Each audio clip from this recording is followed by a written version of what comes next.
तू माऊली जगाची, माऊलीत मूर्ती विठ्ठलाची. खरं तर आषाढी एकादशीच्या निमित्ताने आषाढी वारी जी आहे ते आता पंढरीकडे निघालेली आहे. संत ज्ञानेश्वर माऊली आणि संत तुकाराम महाराज यांच्या पालख्या ज्या आहेत त्या पुणे शहरामधून आज प्रस्थान झालेलं आहे आणि आज दिवे घाटातून ही वारी जाणार आहे. हे सर्व वारकरी मंडळी जी आहे त्या आज पुण्यातील जी भव्य मूर्ती आहे दिवे घाटातील त्या मूर्तीच्या दर्शनासाठी खरं तर या ठिकाणी आल्याचं आपल्याला पाहायला मिळतं. या भव्य मूर्तीच्या दर्शनाकरिता सर्व वारकरी जे आहेत ते आसुसलेले असतात आणि खरंच विठ्ठल देखील या वारकऱ्यांची वाट पाहताना आपल्याला या ठिकाणी पाहायला मिळतो आणि सर्व वारकरी जे आहेत ते या मूर्तीचं विठ्ठलाचं दर्शन जे आहे ते या ठिकाणी घेत आहेत. खरं तर ही वारी संत ज्ञानेश्वर माऊलींची पालखी जी आहे ती या ठिकाणहून जाणार आहे आणि त्याचीच सर्व तयारी या ठिकाणी झालेली आहे.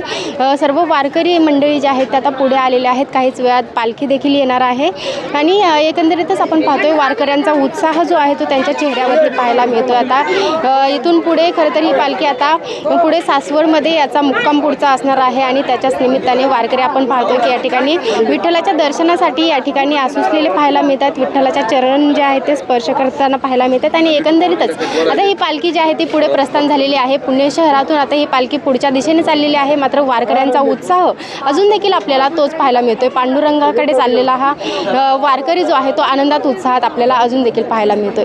पुण्याहून स्नेहल निमगिरे, डिजिटल प्रभात.